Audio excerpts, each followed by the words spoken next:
No fue una nota escondida, ni un perfume extraño en su ropa, ni un recibo sospechoso. Fue un puto mensaje de voz. Pero no uno que yo escuchara, sino uno que yo recibí. Por error. Era jueves, las 8:15 de la mañana. A esa hora normalmente estoy en el coche, camino del curro, maldiciendo a la M30. Ese día iba tarde, y mientras esperaba a que terminara el puto semáforo en rojo de la calle Alcalá, vibra el móvil. Mensaje de audio. De Clara.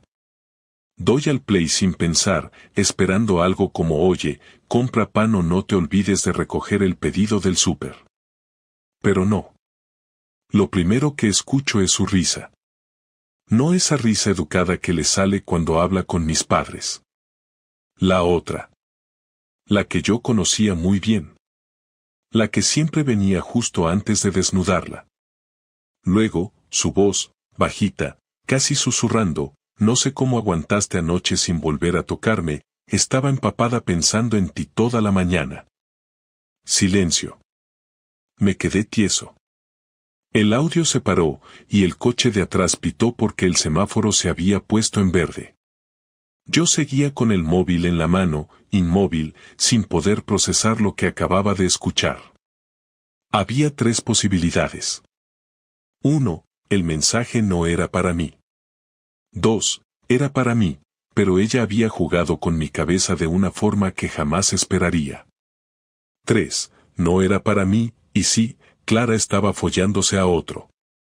Y lo peor no era el contenido. Era el tono. La forma en que lo dijo. Natural. Cómoda. Como si llevase meses mandando ese tipo de mensajes a ese tipo de persona. No me fui al trabajo. Aparqué en un lateral, bajé del coche y caminé sin rumbo durante casi 1 hora. Me costaba respirar. El estómago lo tenía encogido como si me hubiera tragado una piedra. Me senté en una terraza cualquiera y pedí un café que no me bebí. Y entonces empecé a recordar. No las señales. No esas que se supone que uno ve cuando alguien está siendo infiel. Yo pensaba que eso le pasaba a los tontos, a los que no prestan atención. A los que tienen matrimonios fríos y mecánicos. No a mí. Clara y yo éramos, éramos reales. Éramos de los que aún se reían de chorradas, de los que discutían fuerte pero follaban más fuerte. ¿Cuándo fue que eso se acabó? ¿Y por qué yo no me di cuenta? El resto del día fue una película. No se lo conté a nadie. Ni a mi hermano, ni a Juan, que es como mi segunda sombra. Llegué a casa esa noche con la cabeza hecha un bucle, y ella estaba como siempre.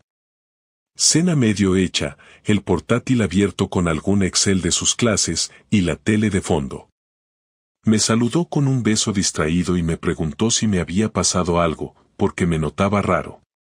Tuve que contenerme para no gritarle en la cara, ¿quién coño es? Le mentí. Le dije que tenía un dolor de cabeza horrible. Ella me creyó. O fingió creerme. Cenamos en silencio. Cada vez que me miraba, yo volvía a escuchar su maldito audio en mi cabeza, como una puñalada repetida. Esa noche no dormí. Me acosté con ella, como siempre, pero me giré hacia el otro lado. Odiaba su respiración tranquila. Odiaba el modo en que se acurrucaba sin saber que yo estaba ardiendo por dentro. No sabía si me daban más asco sus mentiras o mi propia cobardía por no decir nada. A las 5 de la mañana, mientras ella dormía, me levanté y volví a escuchar el audio. 1, 2, 5 veces. La borré. Pero antes, me la envié a mí mismo desde su WhatsApp. No iba a olvidar esa voz, pero necesitaba la prueba. A la mañana siguiente, fingí que todo estaba bien. Café, tostadas, beso rápido. La rutina. Pero por dentro, yo ya no era el mismo. Algo se me había roto.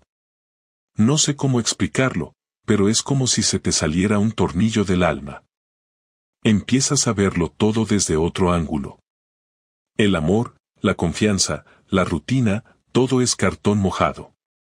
Pasé ese día intentando no mirar el móvil, no leer entre líneas cada vez que me escribía. Me mandó un meme. Una gilipollez sobre profesores. Le respondí con una risa falsa. Ella lo notó. Me escribió, ¿estás bien? Te noto apagado. Le dije que sí, que todo bien. Mentí otra vez. Esa noche, hice algo que nunca había hecho. Esperé a que se durmiera, me levanté y fui al baño con su móvil. Le miré el WhatsApp. Nada raro. Telegram. Vacío. Messenger, limpio. Emails, incluso, ni uno sospechoso. Tenía todo tan limpio que eso ya era, en sí mismo, una señal. Ella sabía ocultar bien las cosas. Pero cometió un error. En la galería del móvil había una carpeta oculta. Me metí. Fotos de ropa interior. Selfies en el espejo, algunos con poses que no eran para mí. Algunos con cara de que alguien estaba detrás del móvil. No eran muchos, pero eran suficientes. Y uno en particular, uno me destruyó. Una foto de su cuello con una mordida fresca. Tomada desde arriba, como si fuera parte de un juego. Esa noche no dormí tampoco. Ni la siguiente. Empecé a notar algo dentro de mí que no me gustaba. Frío. Precisión. No tristeza, no rabia. Cálculo. No le iba a gritar. No le iba a rogar. No iba a llorar delante de ella. Me iba a preparar. Porque esa mujer a la que le di mi vida, mi lealtad, mis domingos, mis días malos, mis noches de mierda y mis sueños tontos, había decidido jugar conmigo. Y lo peor de todo, lo había hecho sonriendo. La noche que descubrí las fotos fue la primera vez en mi vida que sentí que podía hacer daño de verdad. No a ella, sino a la mentira en la que me había metido. Me quedé sentado en el sofá, con el móvil entre las manos, el corazón latiéndome despacio pero fuerte, como si cada latido fuera un aviso. Pensé en despertarla y tirarle las fotos a la cara, gritarle todo lo que llevaba tragando en silencio, pero sabía que eso sería inútil. Ella mentiría, me haría dudar, acabaría llorando, y al final terminaríamos abrazados mientras ella susurraba cualquier mierda sobre estar confundida o sobre haber cometido un error. No iba a darle esa salida fácil. Necesitaba entenderlo todo primero, con calma, como si se tratara de un trabajo que debía hacerse bien, sin dejar huecos. A la mañana siguiente me levanté antes que ella. Preparé café, le dejé el suyo en la encimera y salí de casa sin decir mucho, solo un hasta luego que me salió mecánico. Mientras conducía al trabajo, repasaba cada detalle de los últimos meses como si rebobinara una película. Había huecos en su horario que antes no me parecían importantes, ahora eran como agujeros en una tela que se deshilacha. Los martes salía del instituto más tarde, decía que tenía reuniones de coordinación. Los jueves, gimnasio. Los sábados por la mañana, pilates con las compañeras. Yo había creído cada palabra porque siempre había confiado en ella, porque nunca me dio motivos reales para dudar. Pero ahora, con esas fotos y ese audio, todo encajaba de una forma desagradable y perfecta. No sabía quién era él, pero sí sabía que existía. Y eso era suficiente para que no pudiera concentrarme en nada. Ese día en el trabajo no hice absolutamente nada útil. Tenía una reunión con un cliente que cancelé inventándome una excusa ridícula sobre una avería. Cerré el ordenador y me pasé horas mirando al vacío. Al final decidí que si quería saber la verdad, tenía que actuar como si nada pasara. Si ella notaba que yo sospechaba, se cubriría aún mejor. Así que fingí. Esa misma tarde, cuando volví a casa, la saludé con un beso y hasta le pregunté por su día con una sonrisa forzada. Ella respondió tranquila, me habló del instituto, de un alumno insoportable, de las notas, de un compañero nuevo. Ahí se me encendió una alarma. Dijo su nombre con naturalidad, como quien menciona a cualquiera. El nuevo profesor de historia es un poco pesado, no para de pedirme cosas porque aún no se aclara con el sistema. Su nombre era Hugo. Durante los siguientes días empecé a observar sin que se notara. No era tan difícil, solo tenía que prestar atención. Noté que cada vez que hablaba por WhatsApp y sonreía sin razón, lo hacía con el móvil ligeramente inclinado, como si quisiera que yo no viera la pantalla. Los días que decía tener pilates volvía más tarde y con ese mismo olor que no era perfume sino mezcla de sudor, piel y algo más. No era imaginación. Lo sabía. Un viernes, aprovechando que salía antes del trabajo, pasé por el gimnasio donde decía entrenar. Pregunté por ella fingiendo que era su marido que había olvidado las llaves. La recepcionista, una chica joven con coleta, me dijo sin dudar, Clara no viene desde hace casi un mes, creo que se cambió de centro o algo así. Me dio las gracias y salí sin contestar. En ese momento sentí algo parecido a la calma. Ya no tenía dudas. Solo faltaba saber dónde se veían y desde cuándo. Empecé a revisar su coche. No me enorgullece, pero lo hice. En la guantera encontré un recibo de una gasolinera en San Sebastián de los Reyes, un sitio donde no teníamos ninguna razón para ir. Revisé los kilómetros del coche, y vi que cada jueves hacía un recorrido similar, unos 30 kilómetros más de lo habitual. No me hizo falta ser detective para entenderlo. Ella salía del trabajo, conducía hasta allí, y se veía con él. No necesitaba imaginar los detalles, me bastaba con saber que mientras yo hacía la cena o revisaba las facturas, ella estaba con él, mintiéndome sin pestañear. Durante las noches siguientes no podía dormir. Me quedaba despierto mirando el techo, escuchando su respiración tranquila.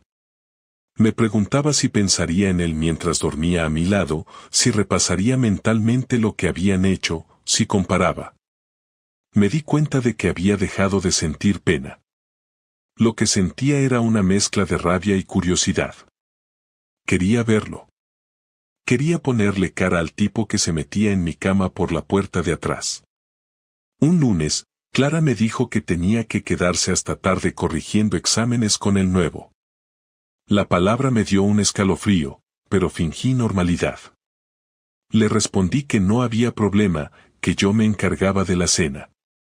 Cuando se fue, la seguí en coche. No me reconocería, mi coche es discreto y ella no esperaba que yo sospechara. La seguí desde la calle donde trabaja hasta un bar de tapas en Alcobendas. Aparcó, y unos minutos después apareció él. Lo reconocí enseguida, aunque nunca lo había visto. 30 y pico, pelo negro, barba recortada, buena postura. No era un crío, ni un modelo, pero tenía ese aire de tío seguro de sí mismo que gusta a las mujeres que buscan emociones nuevas. Se abrazaron como si lo hicieran todos los días. No fue un beso de película, fue algo más íntimo, más natural, más de costumbre. Se sentaron en una mesa del fondo. Pedí una cerveza y me quedé fuera, observando desde el coche. Estuvieron una hora. Luego salieron, y se marcharon juntos en el coche de él. No lo seguí más. No me hizo falta. Ya tenía la confirmación definitiva. Ella no era mi mujer. Era otra persona que se parecía a ella. En ese momento sentí algo extraño, alivio. El sufrimiento se me escurrió como si de repente mi cerebro hubiera decidido que ya no merecía la pena seguir dándole vueltas. Lo que me quedaba era decidir qué hacer. Podía enfrentarlo todo esa misma noche, o esperar. Elegí esperar. No por cobardía, sino porque necesitaba tiempo para pensar con claridad. No iba a dejar que la historia terminara con un lo siento, no fue nada. No. Esto iba a tener un cierre como Dios manda. Durante la semana siguiente actué como si nada pasara. Me volví un actor. Le preparaba el desayuno, le preguntaba cómo había dormido, le hacía bromas. Ella parecía más relajada, incluso más cariñosa, y eso me resultaba repugnante. Una noche, mientras veía una serie conmigo en el sofá, apoyó la cabeza en mi hombro y me dijo que últimamente me notaba distinto, más tranquilo. Tuve que morderme la lengua para no decirle que la tranquilidad que sentía era la del verdugo antes de atar la cuerda. Le sonreí, le acaricié el pelo, y le dije que tal vez por fin me estaba acostumbrando a la rutina. Ella me miró agradecida, sin darse cuenta de que lo único que estaba haciendo era memorizar cada gesto para no olvidarlo cuando todo explotara. Empecé a planear el siguiente paso. No bastaba con saberlo. Quería que ella lo reconociera. Quería ver en sus ojos el momento exacto en que entendiera que ya no podía mentir más. Así que esperé al jueves siguiente, el día de su supuesta clase de pilates.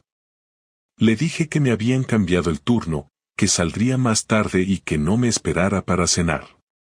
Me miró rápido, quizás sospechó algo, pero asintió. Cuando se marchó, esperé 20 minutos y la seguí otra vez. Fue al mismo sitio. Mismo bar, misma hora, mismo tipo. Esta vez no se quedaron mucho. Se fueron rápido, probablemente al piso de él o a algún sitio que ya tenían preparado. La seguí a distancia, pero cuando los vi aparcar frente a un bloque de pisos me detuve. No necesitaba ver más. Me quedé dentro del coche durante casi 2 horas, sin moverme, sin pensar en nada concreto. Solo sentía una calma helada. Volvió a casa pasada la medianoche. Se quitó los tacones, dejó el bolso, y se metió en la ducha.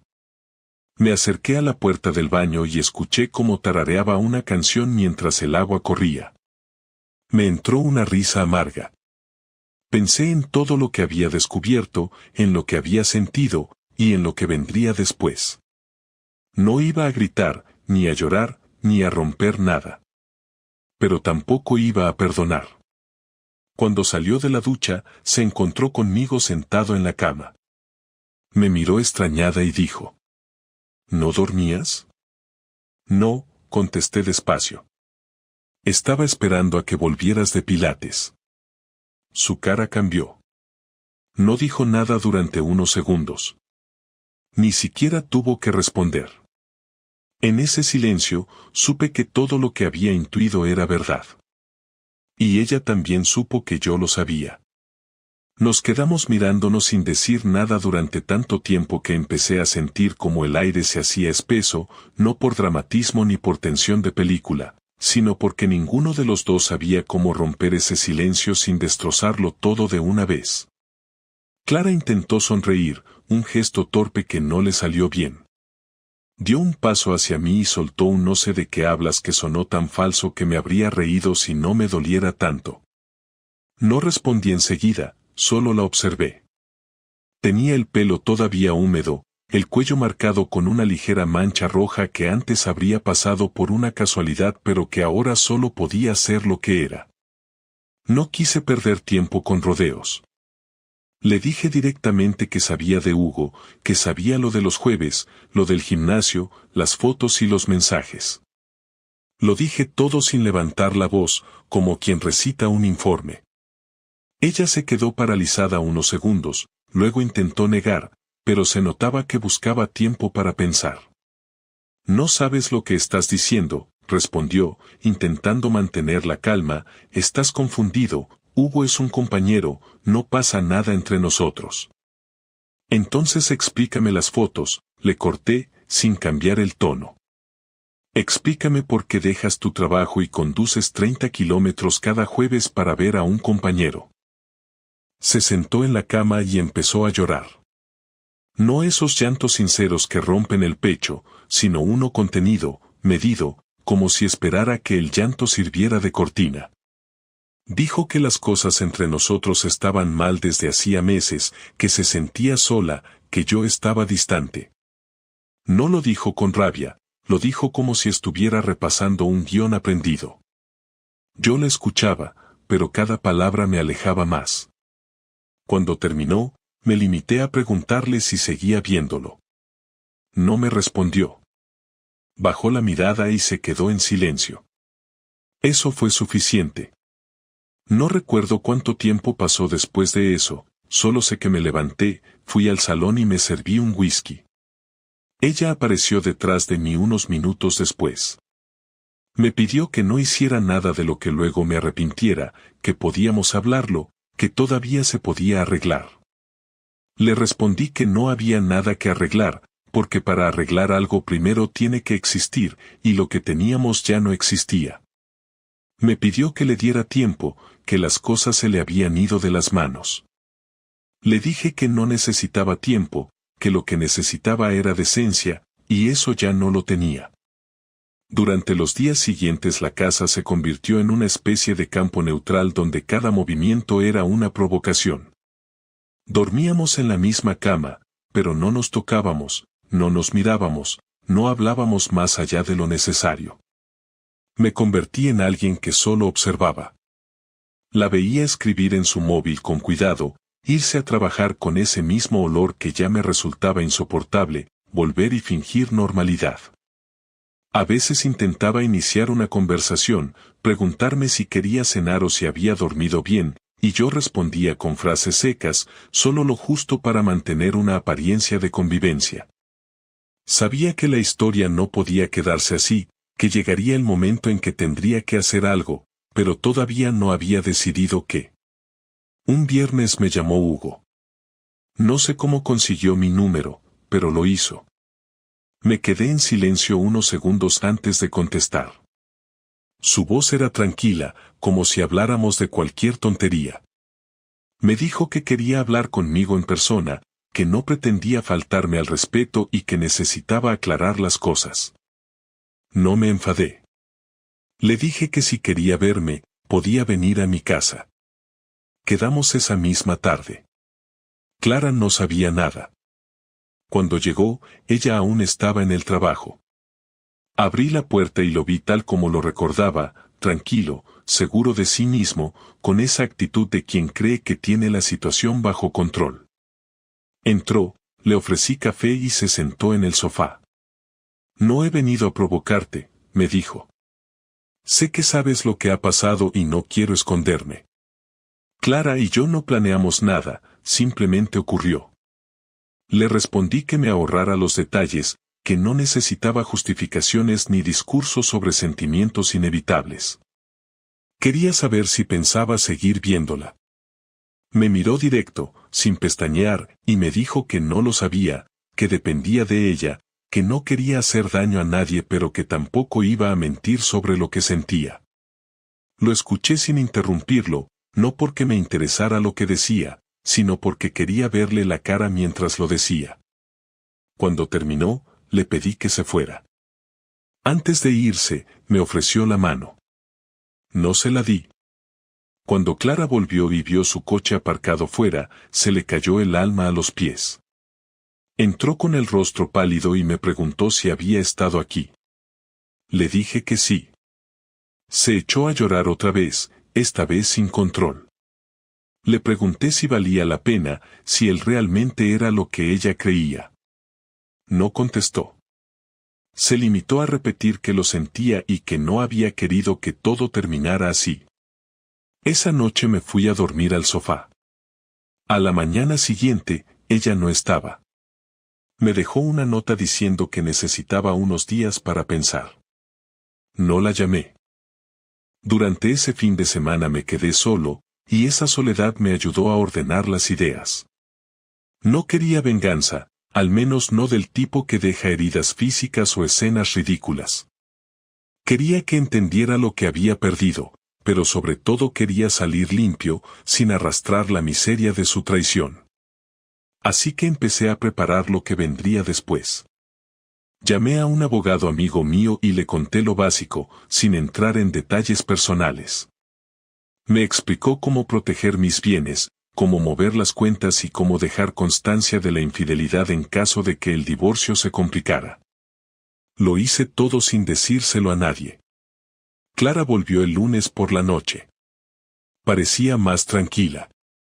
Me dijo que había estado en casa de su hermana y que había pensado mucho. Quiso hablar, y yo la dejé. Me dijo que se había equivocado, que lo de Hugo había terminado, que no sabía en qué momento se cruzó la línea. Lo escuché sin moverme. Cuando terminó, le dije que me alegraba de que lo entendiera, pero que ya era tarde.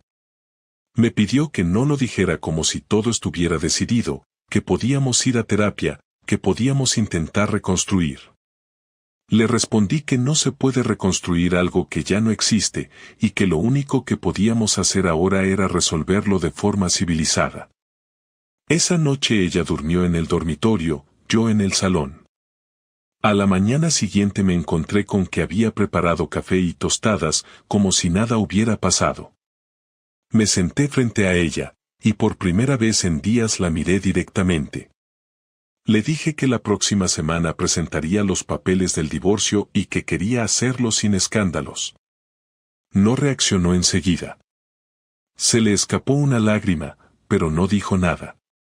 Luego se levantó, recogió su taza y se fue al trabajo sin despedirse.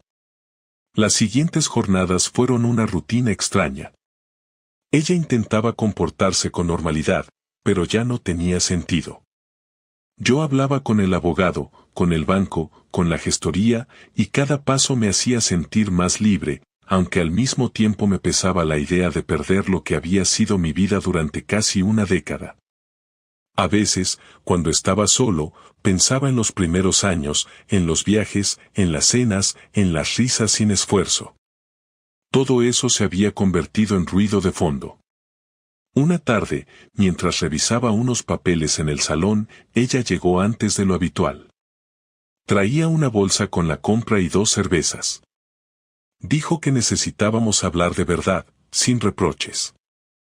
Acepté.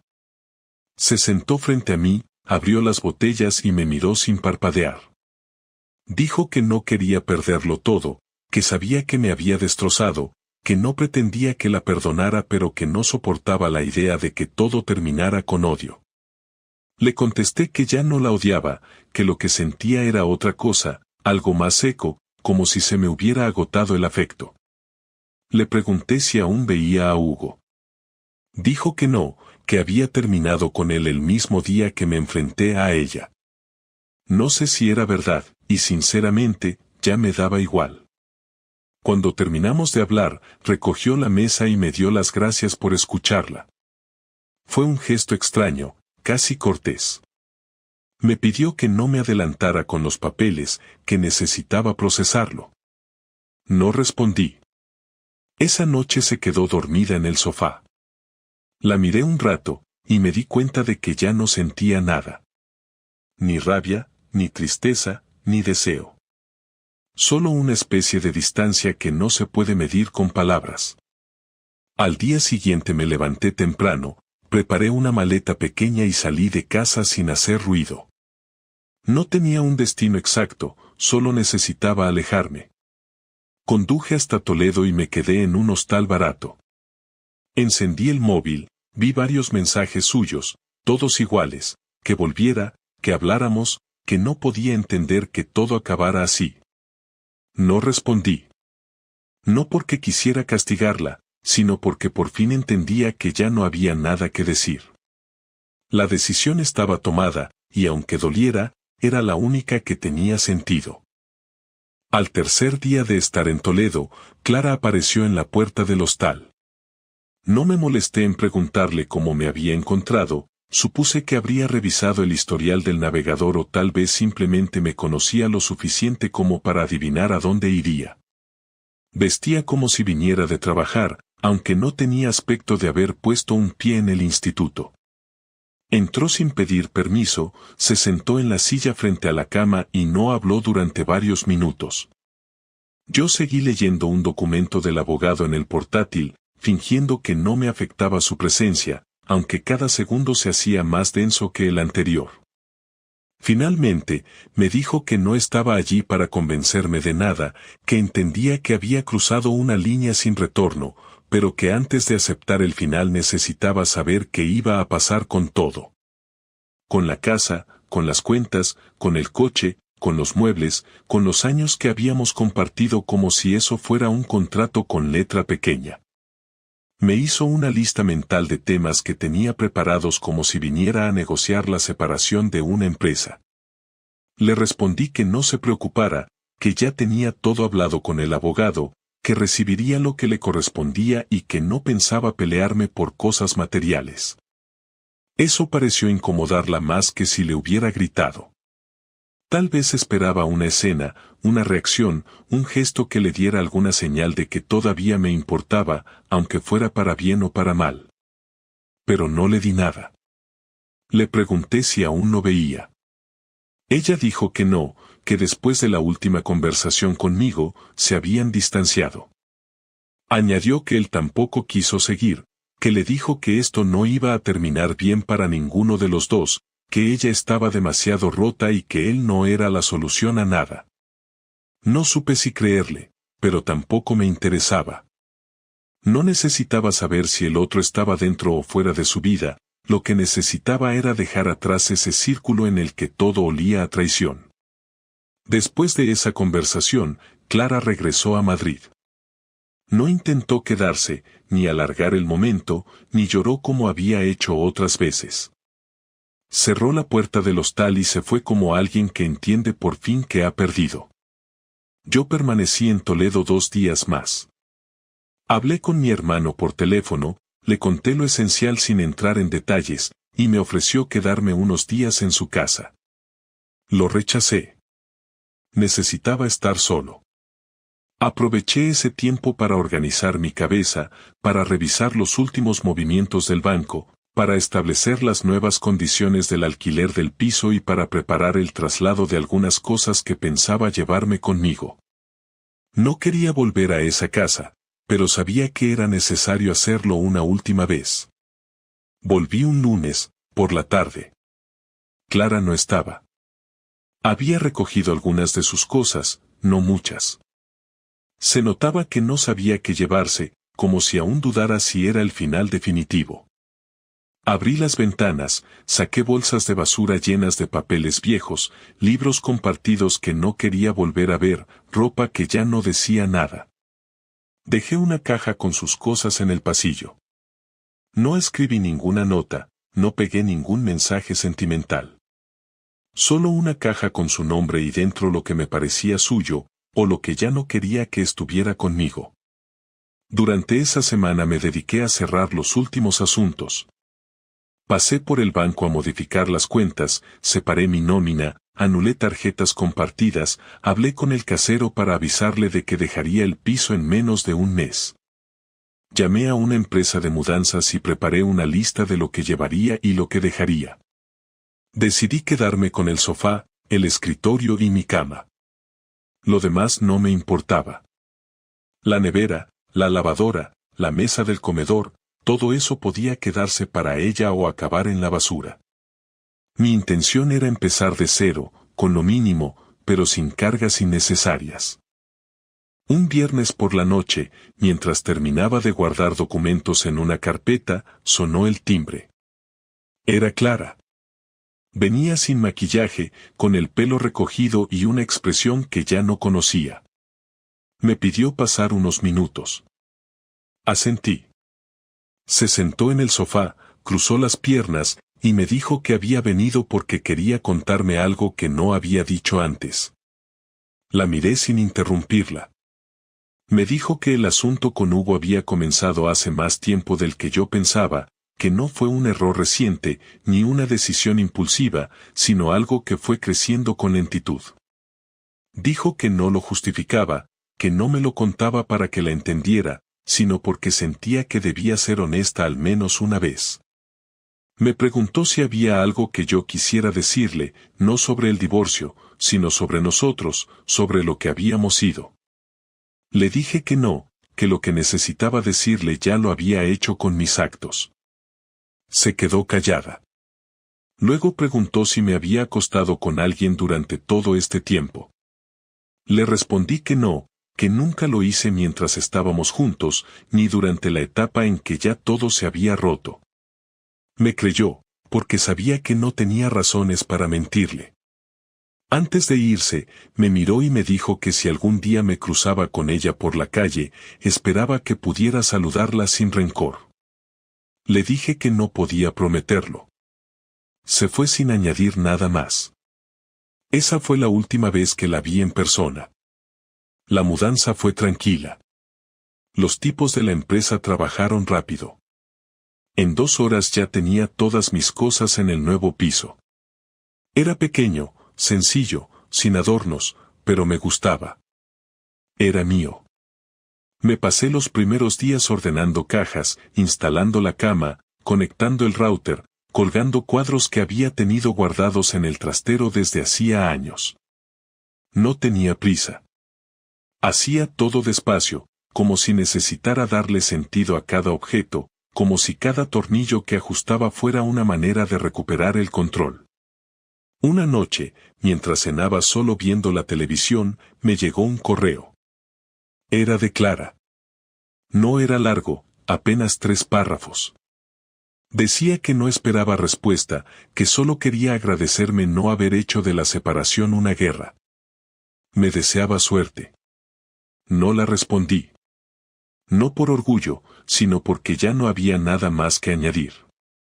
Era una página cerrada. A partir de ahí mi vida cambió de ritmo. Volví a salir con amigos, empecé a retomar cosas que había dejado abandonadas, como el cine los domingos o salir a correr por el parque en las mañanas de sábado. Hablé con una terapeuta, no porque me sintiera destruido, sino porque quería entender por qué no lo vi venir, por qué me resultó tan fácil perdonar en silencio hasta que fue demasiado tarde. La terapia me ayudó a ver que la confianza ciega no es un valor, sino una herramienta que si no se revisa se convierte en debilidad. Un día, mientras volvía a casa del trabajo, me encontré con una conocida que no veía desde hace años. Me preguntó por Clara, por cómo estábamos, por si seguíamos viviendo en el mismo sitio. Le dije que nos habíamos separado, que fue todo muy reciente. Puso cara de sorpresa, luego de pena y finalmente de curiosidad. Quiso saber qué había pasado, pero no le di detalles. No porque me avergonzara, sino porque no quería volver a esa historia. No era parte de mí, era parte del pasado. Al llegar a casa me serví una cerveza, abrí el portátil y me puse a escribir una lista de cosas que quería hacer antes de fin de año.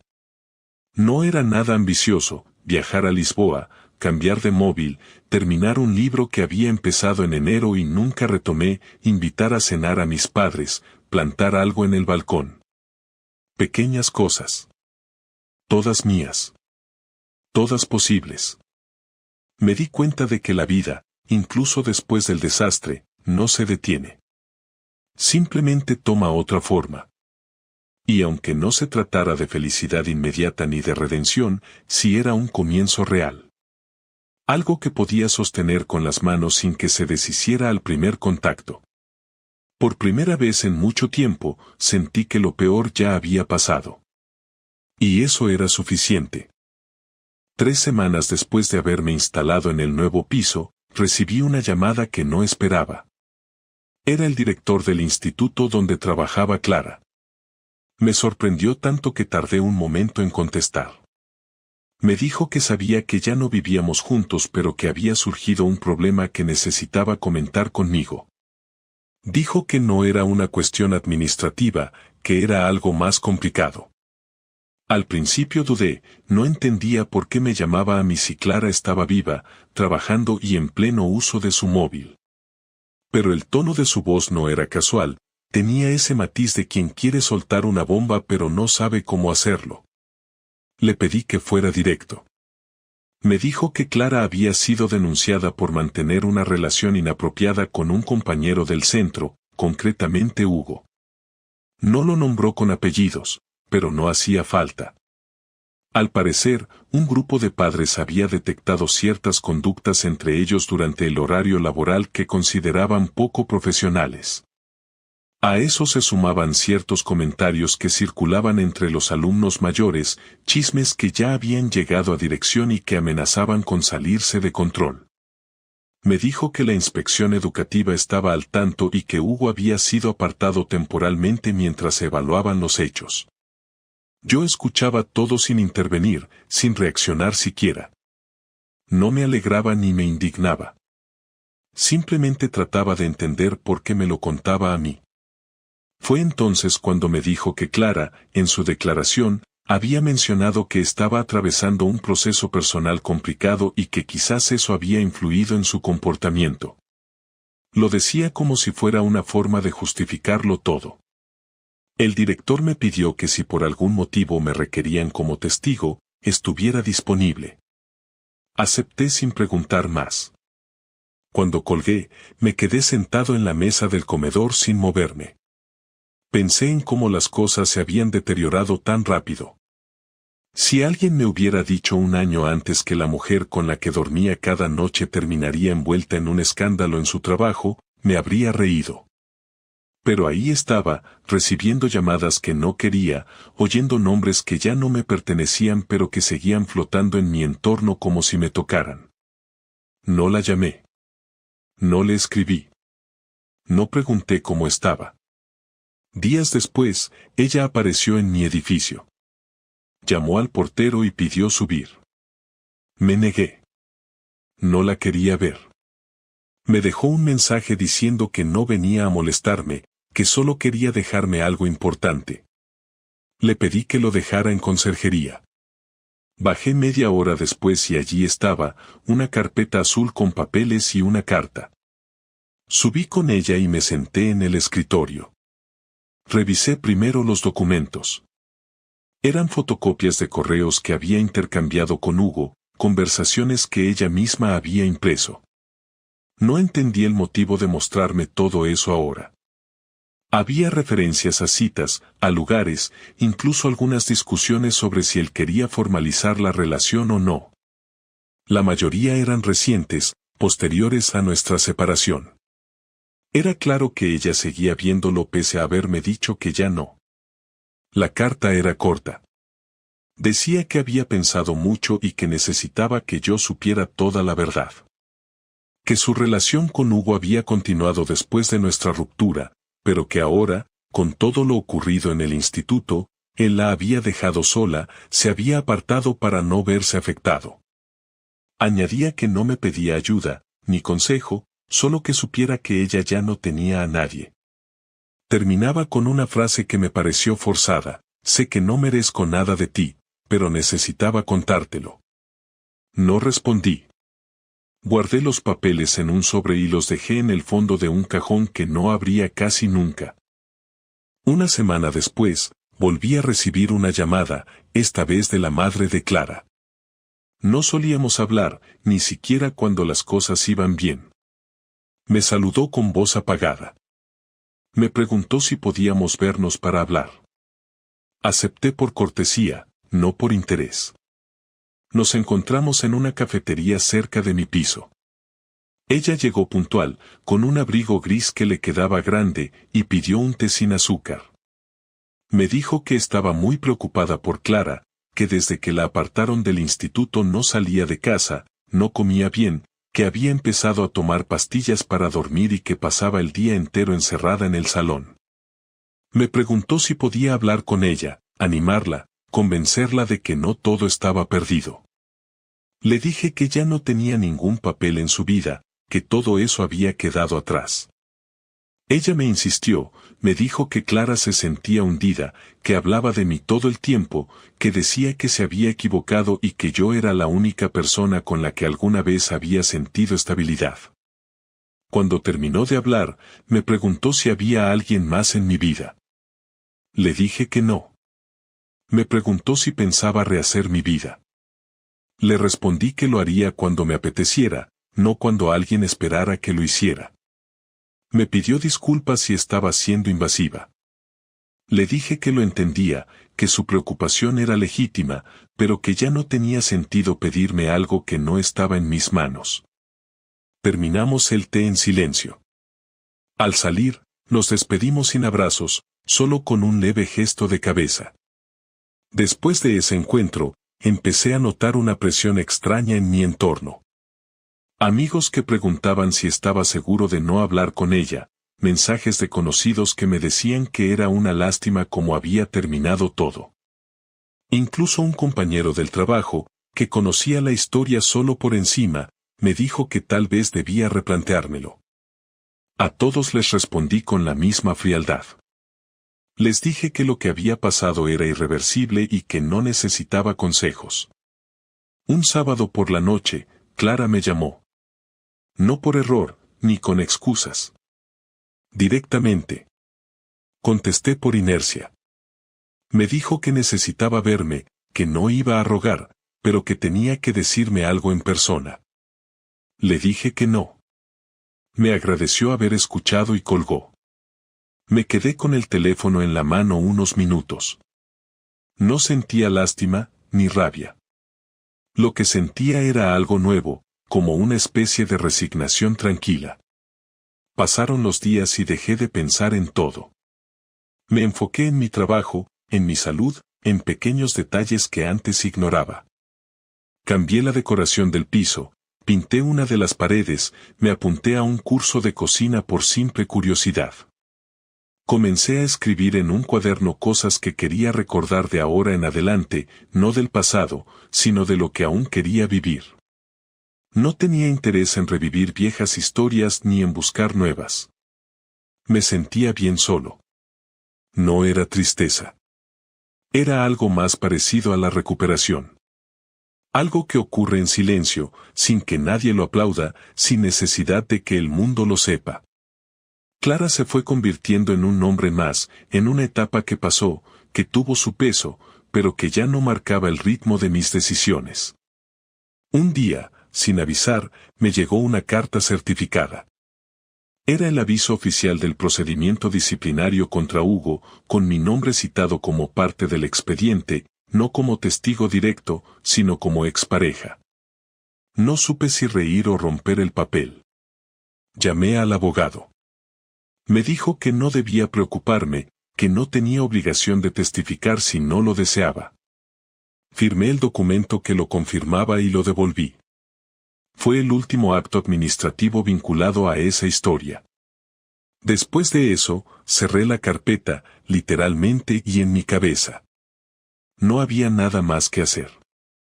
No quería saber qué pasaría con Clara, si la despedirían, si encontraría otro trabajo, si seguiría sola. Ya no era mi asunto. El final no siempre trae justicia, pero sí puede traer paz. Y eso fue lo único que quise conservar. El divorcio quedó firmado un martes a las 11 de la mañana en una notaría de Chamberí. No hubo discusión ni cambios de última hora, todo se firmó en menos de media hora. Clara llegó con su abogado, yo con el mío, y no nos dirigimos la palabra más allá de los saludos protocolarios. Parecía una reunión de negocios en la que cada uno tenía que cumplir un trámite y desaparecer. Cuando terminamos, ella salió sin mirarme. No se detuvo, no esperó una conversación final, no hizo ningún gesto extraño. Solo se marchó. Yo me quedé unos segundos más, revisando los papeles que el notario me entregó, mientras mi abogado me decía que ya no había nada más pendiente. Todo estaba resuelto, las cuentas, los bienes, incluso los impuestos. Legalmente ya no teníamos ningún vínculo. Al salir de la notaría, caminé sin rumbo por el barrio. No tenía ganas de volver a casa, ni de hablar con nadie, ni de celebrar nada. Terminar una etapa de la vida no es algo que uno celebre, al menos no cuando ha sido su casa, su rutina y su realidad durante tantos años. Me metí en un bar cualquiera y pedí un menú del día. La camarera me preguntó si esperaba a alguien. Le dije que no. Comí en silencio, pensando en lo que vendría después. No en plan existencial ni con drama, solo repasando las cosas básicas, la nueva cuenta bancaria, el cambio de dirección en el DNI, la próxima revisión del coche. Cosas simples. Detalles que no tienen carga emocional, pero que sirven para empezar de nuevo. Después del café, salí a la calle y me senté en un banco de la plaza. Vi pasar a la gente sin pensar en nada concreto. Por primera vez en meses no sentía rabia, ni ansiedad, ni siquiera decepción. Lo que sentía era un vacío aceptado, una especie de espacio en blanco que ya no dolía. A los pocos días, recibí un mensaje de su madre. Me daba las gracias por haber hecho las cosas de forma pacífica, por no haber arrastrado a Clara por el barro como, según ella, muchos habrían hecho. Le respondí con un gracias por tus palabras, pero no añadí nada más. No me interesaba quedar bien con nadie. Lo único que quería era cerrar todo sin dejar puertas entreabiertas. Me enfoqué en mi trabajo, acepté horas extra, me apunté a un curso de diseño digital y empecé a leer más por las noches. Me fui adaptando a esa nueva versión de mi vida con menos ruido y más espacio para mí. Un sábado por la tarde, mientras organizaba libros en casa, recibí un mensaje inesperado. Era de Hugo. El contenido era breve, directo. Me pedía una reunión, decía que había algo que tenía que contarme en persona. No respondí de inmediato. Lo dejé en visto durante varias horas, sin saber si contestar o bloquearlo.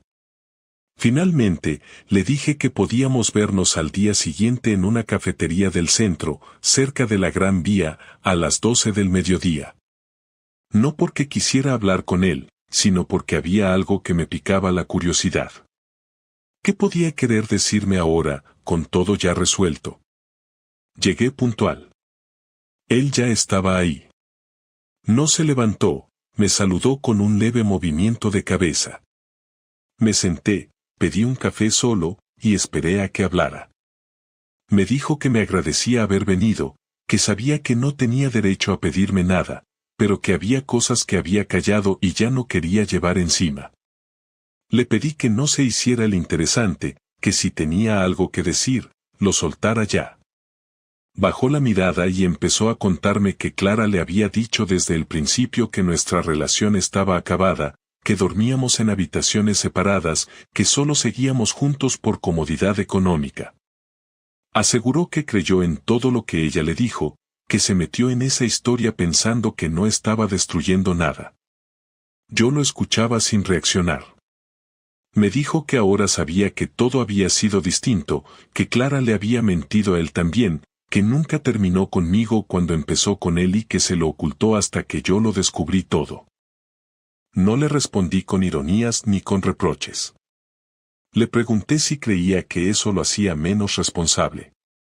Me dijo que no, que solo quería que lo supiera. Le pregunté por qué justo ahora, y me confesó que ya no trabajaba en el instituto, que después del escándalo había decidido mudarse a Valencia, donde había conseguido una plaza en un centro privado. Dijo que no había vuelto a hablar con Clara desde hacía semanas, que la última vez ella le escribió para decirle que se sentía sola y que lo extrañaba, pero que él no contestó.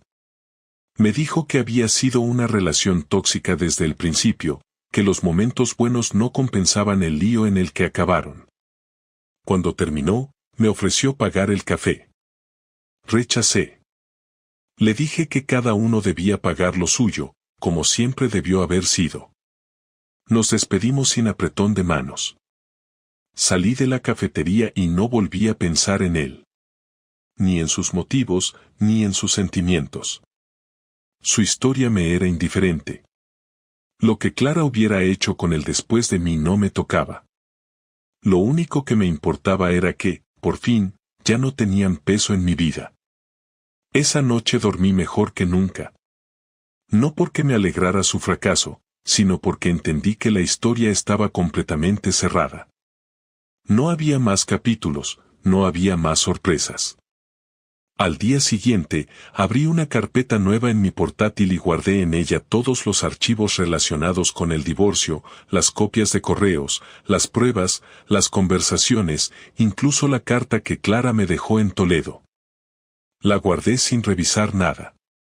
No necesitaba volver a leerlo. La carpeta quedó con el nombre cerrado y no volví a abrirla. El lunes siguiente fui a trabajar como siempre, pero con otra actitud. Más ligero. Empecé a notar cómo la gente a mi alrededor me trataba distinto. Algunos con más respeto, otros con más distancia. Supongo que cuando uno cambia por dentro, se nota por fuera, aunque no se diga nada. Un compañero del trabajo me preguntó si había hecho algo distinto últimamente, que me veía más tranquilo. Le dije que había dejado de arrastrar cosas que no me servían. No entré en detalles. No hacían falta. 2 semanas después, recibí un correo de Clara. Era breve. Decía que se había mudado, que había empezado terapia, que no buscaba que retomáramos nada, pero que le alegraba saber que yo estaba bien. No le respondí. No porque estuviera enfadado, sino porque ya no sentía ninguna necesidad de seguir esa conversación. Lo pasado no se borra, pero tampoco tiene por qué repetirse. El resto del año pasó rápido. Me apunté al gimnasio, viajé un fin de semana a Lisboa como había planeado, y retomé contacto con amigos que había dejado de ver durante mi matrimonio. Me sentía más presente en mi propia vida, más dueño de mi tiempo. No buscaba nuevas parejas, ni aventuras, ni consuelo. Solo quería vivir a mi ritmo, con mis decisiones, sin mentiras ni explicaciones innecesarias. Un domingo por la tarde, sentado en el balcón con una cerveza fría y el portátil abierto, repasé la lista de cosas que había escrito al inicio de esta etapa. Había cumplido casi todas. Faltaba una, plantar algo. Bajé al vivero del barrio y compré una maceta pequeña con una planta sencilla, resistente. No porque esperara que simbolizara nada, sino porque quería ver crecer algo desde cero, sin historias rotas detrás. La puse en la ventana, le eché agua, y me senté a observarla sin pensar en nada más. No tuve una revelación, ni una epifanía, ni una frase brillante con la que cerrar este capítulo. Solo tuve la certeza de que había salido de una historia sucia, difícil, pero sin ensuciarme del todo. Había tomado las decisiones correctas cuando más difícil era hacerlo, y eso, sin necesidad de aplausos, era suficiente para mí. No necesitaba venganza.